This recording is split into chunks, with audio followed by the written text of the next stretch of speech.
que estas virtudes se expresan en los principios de su eterna ley. Fue el amor de Dios que llevó a Jesús a venir a este mundo, a buscar y salvar lo que se había perdido. El ser humano no estaba perdido porque existía una ley, no, sino que estaba perdido porque había quebrantado esa ley y al hacerlo pues había escogido su propio camino de pecado, de soledad y de muerte. El pecado existe porque la ley existe. Primera de Juan capítulo 3 versículo 4 dice: todo aquel que comete pecado quebranta también la ley, pues el pecado es quebrantamiento de la ley. Y Pablo añade en Romanos 3:23 que la paga del pecado es muerte. Entonces todos estamos condenados a la muerte porque todos pecamos. Pero Jesús ocupó nuestro lugar en la cruz y pagó la pena de nuestra culpabilidad, que era la muerte. Ahora, porque Jesús nos sustituyó al pagar el precio del pecado, ahora nosotros podemos mirar al cielo con esperanza. Si aceptamos por la fe el sacrificio de Cristo en nuestro favor, pasamos de muerte a vida, no por merecimiento humano, sino por gracia, por la gracia maravillosa de Cristo. Ya no debemos nada. Jesús ha pagado nuestra deuda. Ya no hay condenación. Sin embargo, todavía cargamos en nosotros la naturaleza pecaminosa que nos acompañará hasta el día de la venida de Cristo. Esa naturaleza pues intentará llevarnos muchas veces de vuelta hacia el pecado, porque la ley sigue existiendo. Y esa naturaleza pecaminosa nos llevará, constantemente querrá llevarnos, nos jalará para quebrantar la ley de nuevo. Si con la muerte de Cristo la ley hubiera sido anulada, entonces después de la muerte de Cristo ya no habría pecado. Y si no hubiera pecado después de la muerte de Cristo, pues ¿de qué nos salvaría Jesús? Porque nosotros vivimos después de la muerte de Cristo. Y si en la muerte de Cristo la ley fue anulada, pues para nosotros hoy no habría pecado, pero hay pecado. Y por eso es necesario la gracia de Cristo. ¿Y por qué hay pecado? Porque hay ley, porque el pecado es el quebrantamiento de la ley. Pero el diablo continúa queriendo llevarnos a vivir de manera contraria a los principios divinos, y por eso existe un conflicto espiritual dentro del ser humano, fuera del ser humano, en fin, hay un conflicto espiritual en el universo, pero la batalla, ya lo dijimos, se traba dentro del corazón humano, en la mente humana. En la segunda parte de este estudio veremos justamente esa lucha espiritual, una lucha espiritual de la cual todos participamos, quieras o no, estás involucrado en esa lucha. Pablo describe esa terrible lucha en Romanos capítulo 7, versículos 18 al 24. Yo no voy a leer todo porque el texto es grande, pero Pablo explica esa lucha de la siguiente manera: yo sé que en mí, esto es, en mi naturaleza humana, no habita el bien, porque el desear el bien está en mí, pero no el hacerlo. ¿Te das cuenta? Pablo está hablando aquí de la realidad del pecado. Todos los cristianos estamos involucrados en esta lucha espiritual. Por un lado, tenemos el deseo de andar en los caminos de Dios y de servirle fielmente. Andar en los caminos de Dios quiere decir andar en los principios de su santa ley, en armonía con la voluntad de Dios. Este anhelo, naturalmente, es inspirado por el Espíritu Santo. Pero por otro lado, está dentro de nosotros el deseo de andar en los caminos de la carne, quebrantando los principios de la eterna ley de Dios. Y este sentimiento es inspirado por el diablo. Para Pablo, el problema en medio de esta lucha no es la ley. El problema es nuestra carne, el pecado que habita en nosotros, nuestra naturaleza pecaminosa. Ya no sucedió contigo que muchas veces queriendo hacer lo correcto terminas haciendo lo malo. Pues esta lucha es tan intensa y tan terrible que Pablo exclama en el versículo 24, estamos hablando del capítulo 7 de Romanos: miserable hombre que soy, ¿quién me librará del cuerpo de esta muerte? Así es, mi amigo. estaríamos todos perdidos si no fuera por lo que Jesús hizo por nosotros en la cruz del Calvario. Gracias a Él se hace realidad lo que dice Romanos 8:1. Por tanto, no hay ninguna condenación para los que están unidos a Cristo Jesús, los que no andan conforme a la carne, sino conforme al Espíritu. Aquí Pablo es claro, no hay más condenación para aquellos que andan conforme al Espíritu. Pero claro que sí hay condenación para los que andan conforme a la carne. ¿Y quiénes andan conforme a la carne? Aquellos que no quieren ser dirigidos por el Espíritu, aquellos que viven quebrantando los eternos principios de la santa ley de Dios. Pero percibe, el apóstol es claro, dice, ahora ya no hay pues más condenación. No dice, ya no hay ley, dice, ya no hay condenación. Y eso únicamente para los que andan conforme al Espíritu, para los que están en Cristo Jesús. El problema es que muchos cristianos, al sentir esta lucha terrible dentro de sí, no entienden la causa del conflicto, se confunden, y pues como sienten ese conflicto le echan la culpa a la ley. Y creen que la ley ya no debe existir, porque existe el conflicto por causa de la ley. Por eso Pablo, antes de describir la lucha en Romanos 7, 15 al 24, habla de la ley en los versículos 1 al 14 del capítulo 7. Tampoco voy a leer todos estos versículos por causa del tiempo, pero hay dos asuntos claves en este texto, del versículo 1 al 14. El primero declara que la ley no es ningún problema, no hay nada de malo con la ley. Podemos decir entonces que la ley es santa y que el mandamiento es santo, justo y bueno, dice el versículo 12. Amigo querido, el problema no es la ley. El problema es el pecado que nos lleva a la muerte. Ahora, el otro asunto de suma importancia que Pablo destaca en este texto de los versículos 1 al 14 es que la ley no puede salvarnos del pecado y de la muerte. La ley señala el problema del pecado y de la muerte, pero es incapaz de salvarnos, porque la función de la ley es apenas didáctica, esto es, nos muestra la malignidad del pecado. Sin embargo, no puede hacer nada para resolver el problema del pecado. En ningún momento Pablo da a entender que la ley ha sido anulada. Por el contrario, el conflicto espiritual que Pablo describe no tendría sentido si la ley hubiera sido anulada. El argumento que él desarrolla deja claro que la ley sigue en vigencia, porque la ley señala la realidad del pecado y la necesidad del Evangelio, de la gracia de Cristo. El versículo 7 de Romanos 7 dice, ¿qué diremos pues?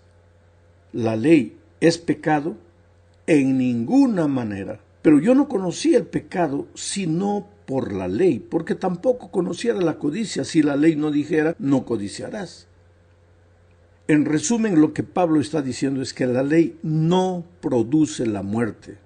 Quien produce la muerte es el pecado. La ley solo muestra cuán mortal es el pecado. La ley es buena por el hecho de que señala el pecado, pero a pesar de ser buena, no es solución para el problema del pecado. Solo el Evangelio tiene la respuesta, la solución y la salida para el pecado. Solo Cristo salva. Romanos 7:13 aclara esto. Pero entonces, ¿lo que es bueno se convirtió en muerte para mí? De ninguna manera.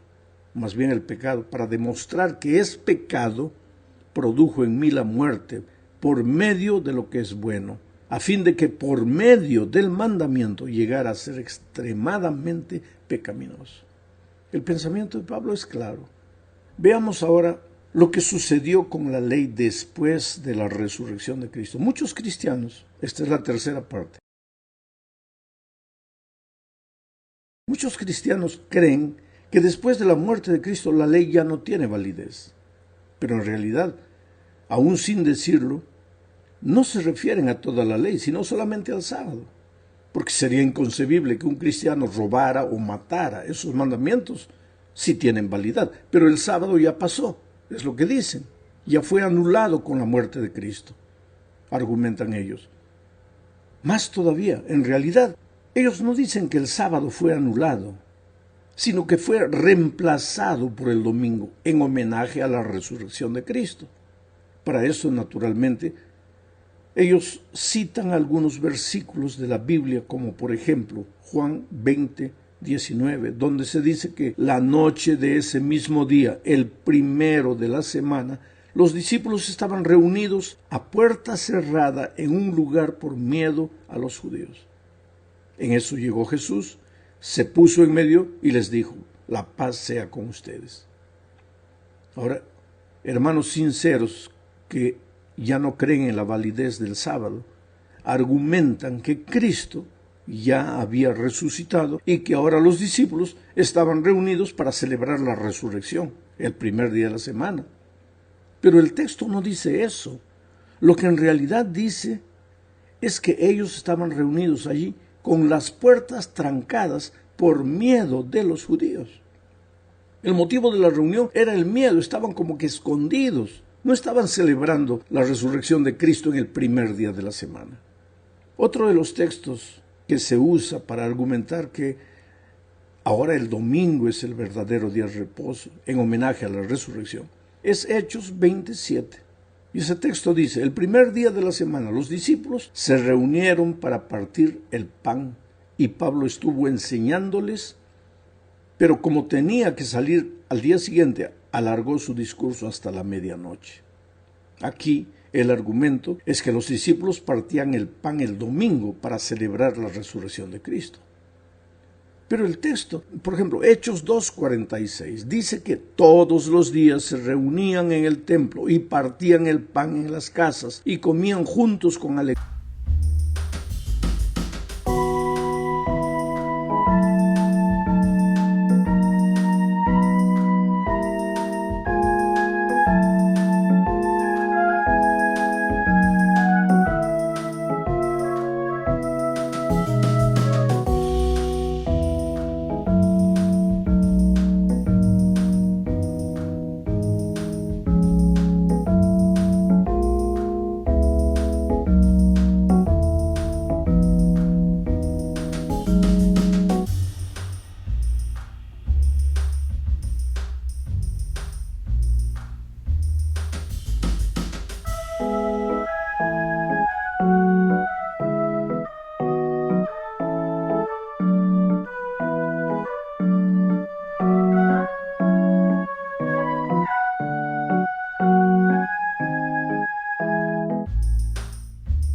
Y sencillez de corazón, todos los días. No era solo los domingos, sino todos los días. El otro texto es 1 Corintios capítulo 16:2. Cada primer día de la semana, dice el texto, cada uno de ustedes ponga algo aparte, según lo que haya ganado, y guárdelo, para que no se tengan que recoger las ofrendas cuando yo esté allí. Aquí el argumento es que los cristianos recogían las ofrendas los domingos porque estaban reunidos para celebrar la resurrección de Cristo. Pero, ¿quiere decir que el domingo había sustituido el sábado? ¿Eso es lo que quiere decir este versículo? No, claro que no. Todos estos versículos, más allá de describir algunas oportunidades en las que los creyentes se reunieron por diversas razones, una vez para partir el pan, otra vez para recoger las ofrendas, otra vez por miedo a los judíos. Estaban reunidos el domingo por diferentes razones que no era celebrar el día de reposo. Estas reuniones no indican que fuesen cultos de adoración celebrados el primer día de la semana que había reemplazado al séptimo día, que era el sábado. Claro que no. El sábado siguió siendo el día de reposo en el Nuevo Testamento. Esta es la cuarta parte del estudio. Empecemos por Jesús. Lucas 4:16 dice: Jesús fue a Nazaret, donde se había criado, y en el día de reposo entró en la sinagoga como era su costumbre, y se levantó a leer las Escrituras. Esta entrada a la sinagoga en el sábado no fue un asunto incidental, sino que era su costumbre. Jesús guardaba el sábado. Después de la muerte de Cristo, sus discípulos continuaron guardando el sábado. Lucas 23, 55 y 56 dicen: acompañaron a José las mujeres que habían venido con Jesús desde Galilea y vieron el sepulcro y cómo fue colocado el cuerpo. Después regresaron a su casa para preparar especias aromáticas y ungüentos y descansaron en el día del reposo conforme al mandamiento. Aquí puedes ver que Jesús ya estaba muerto, ya estaba enterrado y sus discípulos continuaban guardando el sábado conforme al mandamiento. Más todavía, cuando Lucas registró este hecho, ya habían pasado 20 años de la muerte y de la resurrección de Cristo. Y Lucas dice, conforme al mandamiento. Es porque 20 años después de la muerte de Cristo todavía se guardaba el sábado. Si leemos todo el libro de los Hechos, veremos que los apóstoles guardaron el sábado. Voy a mencionar solo un texto, Hechos 18:4. Y todos los días de reposo debatía en la sinagoga y lograba persuadir a judíos y griegos. Muchos dicen que Pablo iba a la sinagoga los sábados porque solo los sábados podía encontrar reunidos a los judíos y querían evangelizarlos. Pero el texto menciona a los griegos, y los griegos no guardaban el sábado. Entonces, lo que Pablo hacía era reunirse con hermanos cristianos, judíos y griegos en el día de reposo, porque el sábado seguía siendo el día sagrado del Señor. No hay duda de que el sábado es el día de reposo instituido por Dios desde el Edén. Cristo lo guardó, sus discípulos también lo guardaron. Es verdad que hay muchos cristianos sinceros que no han logrado entender esta verdad y debemos amarlos y enseñarles con humildad el plan de Dios para su vida. Pero ahora llegamos al fin de este estudio hablando del intento de cambiar el día de reposo. ¿Cómo es que de repente...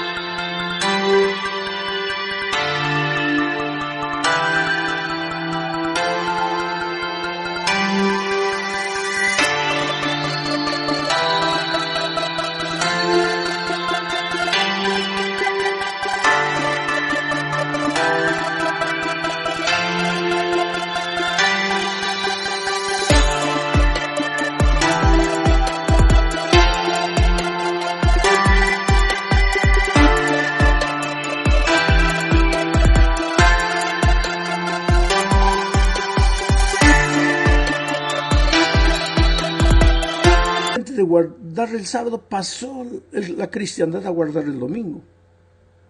Aquí entramos de nuevo al gran conflicto entre Cristo y Satanás. Mira, el diablo siempre tergiversa la palabra de Dios. En el jardín del Edén, Dios había dicho, si comieres del fruto, ciertamente moriréis. Ahí viene el diablo y dice, no moriréis. Ahora, con relación al día de reposo, Dios dice, es sábado.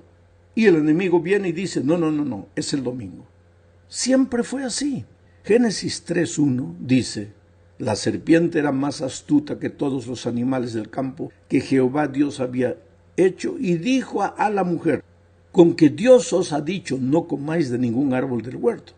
Ah, querido, en este versículo observamos la principal estrategia del enemigo. Él no se presenta como realmente es, como diablo, sino que aparece disfrazado, se esconde, finge, se disimula, y aparenta ser lo que no es. En el Edén, el enemigo parecía amigo. Su compañía era agradable y era religioso porque se presenta con la palabra de Dios en la mano. Así también ha sido a lo largo de la historia y seguramente será lo mismo en nuestros días. Las Escrituras afirman en 1 de Pedro 5:8 lo siguiente: sean prudentes, manténganse atentos, porque su enemigo es el diablo y él anda como un león rugiente buscando a quien devorar. Y en 2 Corintios 11:14 añade que el mismo Satanás se disfraza de ángel de luz. Ah, mi amigo, no creas entonces que si en el gran conflicto de los siglos él te quisiera enrolar en su ejército, se va a identificar como su verdadero nombre. No, porque ahí tú te huirías. Él se presentará ante ti como algo maravilloso y seductor. Puede ser que aparezca como una hermosa teoría, una filosofía deslumbrante, una religión fascinante o hasta como un ángel de luz. El texto de las Escrituras nos dice también que el enemigo no solo se disfraza a él, sino que también disfraza sus propósitos. No le dijo a Eva que estaba allí para destruirla y para acarrear la desgracia de todas las generaciones futuras. Se limitó a llevarla al terreno de la religión. Usó la palabra de Dios, pero la torció e intentó darle otro sentido. ¿Con que Dios os ha dicho no comáis de ningún árbol del huerto? Dios no había dicho eso, pero el enemigo introdujo una leve modificación en lo que el Señor había declarado. Casi nada, ¿te das cuenta? El diablo es religioso, acepta la palabra de Dios, no la niega, no lucha contra ella, solo la tuerce un poco, lo suficiente como para conseguir desconfianza. No necesitas ser tan detallista, Eva. No puedes tomar tan en serio la palabra de Dios. Vamos, Eva, ¿en qué se diferencia este árbol de los demás del jardín? Después de todo, todos los árboles son iguales. Bueno, ese fue el argumento del diablo con Eva.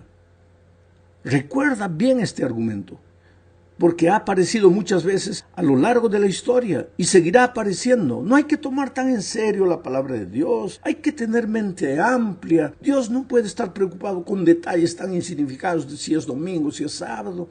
Graba estos argumentos en tu mente, porque se los va a usar mucho a medida que nos acerquemos del fin de la historia. Pero vayamos adelante. La profecía de Daniel 7 habla del surgimiento de 4 grandes imperios universales: Babilonia, Medo-Persia, Grecia y Roma. Después del imperio romano surge un cuerno pequeño en la profecía. En realidad es parte del imperio romano, solo que en una fase posterior y con características religiosas. ¿Qué podría ser este poder religioso simbolizado por el cuerno pequeño? Este poder que surgió directamente de Roma y hasta hoy, hasta el día de hoy, todavía es parte de Roma. Daniel 7:25 describe que este poder religioso intentaría hacer lo siguiente: blasfemará contra el Altísimo y quebrantará a sus santos y hasta intentará cambiar los tiempos y la ley, pues le serán entregados durante un tiempo y tiempos y medio tiempo.